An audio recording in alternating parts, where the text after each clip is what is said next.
Andhra special வேர்க்கடலை பொடி செய்ய போகிறேன். செய்முறையை பார்த்துருவோம். அஸ்ஸலாமு அலைக்கும். வெல்கம் டு எஃப்எம் சமையல். ஹலோ ஃப்ரெண்ட்ஸ், எல்லோரும் எப்படி இருக்கீங்க? வேர்க்கடலை பொடி அருமையாக இருக்கும். இட்லி, தோசை, சாதத்தோடு சாப்பிடும்போது அருமையான ரெசிபி. எப்படி செய்யலாம் அப்படிங்கிறத செய்முறையை பார்த்துருவோம். அடுப்பு ஆன் பண்ணி ஒரு கடாய் வச்சுருக்கேன். நல்லா ஹீட் ஆனோடனே ஆயில் இல்லாமல் தான் நான் வறுக்கிறேன். பிறகு தான் நான் 2 டீஸ்பூன் நல்லெண்ணெய் விடுவேன். ஃபஸ்ட்டு கருவேப்பிலை ஒரு 6 கொத்து அளவுக்கு போட்டிருக்கேன். எந்த அளவுக்கு நம்ம அதிகமாக கருவேப்பிலை சேர்க்குறோமோ நல்லது நமக்கு.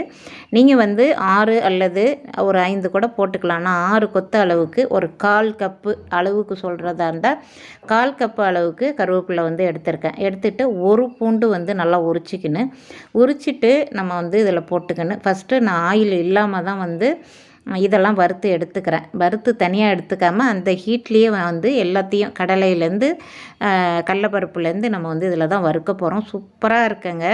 இதை நல்லா வறுத்து எடுத்துக்கிட்டு அடுப்பை ஹையில் இல்லாமல் சிம்மில் வச்சு வறுக்கணும். ஏன்னா கருகிடும். அதனால் இது மொறுமொறுப்பாக இந்த புளி, பூண்டு, கருவேப்பிலை மொறுமொறுப்பாக வரணும். இதுலேயே தான் கடலை எல்லாமே மசாலா, அப்புறம் கடலப்பருப்பு, உளுத்தம்பருப்புலாம் சேர்க்க போகிறேன். எல்லாத்தையும் இந்த கடாயிலே தான் வறுக்க போகிறேன். நீங்கள் தனித்தனியாக வறுக்கிறதா இருந்தாலும் தனித்தனியாக வறுத்துக்கலாம். நான் ஒன்றா சேர்ந்த மாதிரி தான் வறுக்கிறேன். புளி சின்ன நெல்லிக்காய் இருக்குது இல்லையா, அந்த சைஸுக்கு புளி சேர்த்தா போதும். கொஞ்சமாக சேர்க்கணும். அதில் உள்ள ஓடுகள் ஏதாவது இருந்தாலும் எடுத்துட்டு நம்ம சேர்த்துக்கணும். கடையில் வாங்குகிற புளியாக இருந்தாக்கா. வீட்டில் உள்ள புளியாக இருந்தால் அப்படியே நம்ம சுத்தமாக தான் இருக்கும், நம்ம சேர்த்துக்கலாம். இதை நல்லா கருக விடாமல் மொறுன்னு நம்ம வறுக்கணும். நான் மொறுன்னு வறுத்துட்டு நல்லெண்ணெய் 2 டீஸ்பூன் கொடுத்தேன். 2 டீஸ்பூன் கொடுத்து நம்ம வேர்க்கடலை பொடி செய்யும் போது அந்த டேஸ்ட் அருமையாக இருக்கும். இப்போ வறுத்துட்டு 1 கப்பு அளவுக்கு அந்த தோலெல்லாம் நீக்கிட்டு வறுத்த கடலை தான் இன்னொரு முறையும் அந்த ஹீட்டில் வறுக்கிறேன். வறுத்தா தான் அந்த பொடிக்கு அந்த சுவை கூடுதலாக இருக்கும். அப்படியே சேர்த்துடக்கூடாது, வறுத்து தான் சேர்க்கணும். 1 கப்பு அளவுக்கு வேர்க்கடலை சேர்த்து இதோட சேர்த்து வறுத்துக்கிறேன். அடுப்பை ஆனால் சிம்மில் தான் வைக்கணும். இந்த பூண்டு, அந்த புளி, கருவேப்பிலை மொறுன்னு ஆன உடனே வேர்க்கடலையே சேர்க்கணும். அப்புறம் இதுக்குள்ளே மசாலா காய்ந்த மிளகாய் சேர்க்குறதா இருந்தால் நீங்கள் சேர்த்துக்கலாம். நான் தனி மிளகாய்த்தூள் 1 டீஸ்பூனும் காஷ்மீர் மிளகாய்த்தூள் 1/2 டீஸ்பூனும் சேர்த்துருக்கேன். நான் காரத்துக்கு தகுந்த மாதிரி சேர்த்துருக்கேன். நீங்களும் உங்கள் காரத்துக்கு எப்படி சேர்க்கணுமோ அதுக்கு தகுந்த மாதிரி சேர்த்துக்கங்க. காய்ந்த மிளகாய் சேர்க்குறதா இருந்தால் ஒரு 7, 8 அல்லது சேர்த்துக்கலாம். நீங்கள் மிளகாய்த்தூள் சேர்க்குறதா இருந்தால் நீங்கள் காஷ்மீர் மிளகாய்த்தூள் என்கிட்ட இல்லை அப்படின்னாக்கா தனி மிளகாய்த்தூள் 1/2 டீஸ்பூன் அளவுக்கு சேர்த்துக்கலாம். எல்லாத்தையும் ஒன்று சேர்ந்த மாதிரி அடுப்பை சிம்மில் வச்சு தான் நான் வறுத்துருக்கேன். 2 டீஸ்பூன் உளுத்தம்பருப்பு, 2 டீஸ்பூன் கடலைப்பருப்பு சேர்த்துருக்கேன். ஏன்னா ஃபஸ்ட்டே சேர்த்தா கருகிடும். அதனால் வேர்க்கடையெல்லாம் சேர்த்த பிறகு மசாலாலாம் அந்த மிளகாய்த்தூள், காஷ்மீர் மிளகாய்த்தூள்லாம் சேர்த்த பிறகு சேர்க்கணும். 2 டீஸ்பூன் தான். அதுலேயே வறுப்பட்டு வந்துடும் அந்த ஹீட்லேயே. முதலையே நம்ம போட்டுட்டோம்னாக்கா கருகிடும். அதனால தான் நான் லாஸ்ட்டாக கொடுக்குறேன். தேவையான அளவு உப்பு, அவ்வளோதாங்க. சூப்பரான வேர்க்கடலை பொடி ரெடி ஆகிட்டே இருக்காங்க.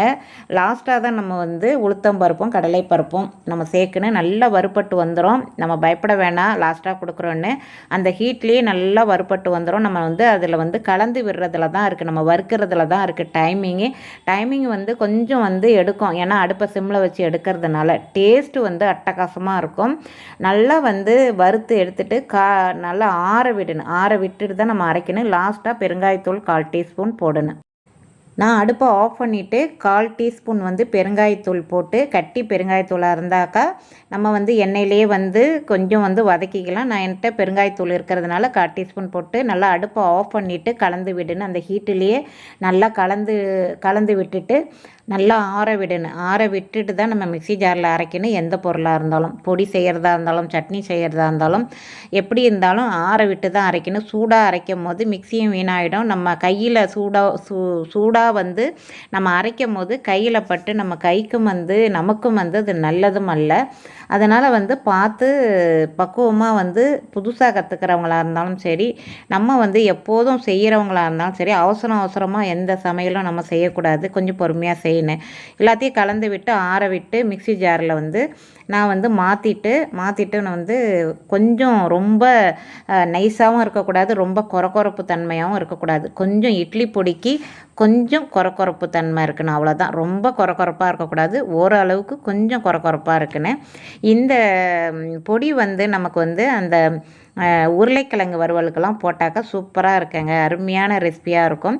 சாதத்தோடு பிசைஞ்சு நெய் கலந்து இந்த வேர்க்கடலை பொடி போட்டு இல்லைன்னா நல்லெண்ணெய் விட்டு பிசைஞ்சு சாப்பிடும் போது அவ்வளோ பிரமாதமாக இருக்கும். அதுமாதிரி இட்லி தோசைக்கெல்லாம் வந்து சூப்பராக இருக்கும். அருமையாக ரெடி ஆகிட்டாங்க. வேர்க்கடலை பொடி வந்து ரெடி ஆகிட்டாங்க. நீங்களும் செய்து பார்த்துட்டு உங்களோட கருத்துக்களை சொல்லுங்கள். என்னோடய எஃப்எம் சமையலில் நிறைய ரெசிபிகள் போட்டிருக்கேன், செக் பண்ணி பாருங்கள். குழம்பு வைக்காத நேரத்தில் வேர்க்கடலை பொடியை நம்ம சாதத்தோட ஒரு அப்பளம் மட்டும் வறுத்துட்டு சாதத்தோட நல்லெண்ணெயோ நெய்யோ ஊற்றி பிசைஞ்சு சாப்பிடும்போது அவ்வளோ அட்டகாசமாக இருக்கும். இந்த வேர்க்கடலை பொடி நீங்களும் செய்து பார்த்துட்டு எப்படி இருக்குன்னு கமெண்டில் சொல்லுங்கள். என்னோடய எஃப்எம் சமையல் பிடிச்சிருந்தா சப்ஸ்கிரைப் பண்ணலைன்னா சப்ஸ்கிரைப் பண்ணுங்கள், லைக் பண்ணுங்கள், ஷேர் பண்ணுங்கள் உங்கள் ஃபேமிலி அண்ட் ஃப்ரெண்ட்ஸுக்கு. முழுமையாக எனது வீடியோ பார்த்துட்டு கமெண்ட் போடுங்க ப்ளீஸ். அடுத்த சூப்பரான ரெசிபியுடன் உங்களை நான் சந்திக்கிறேன். தேங்க்யூ ஃபார் வாட்சிங்.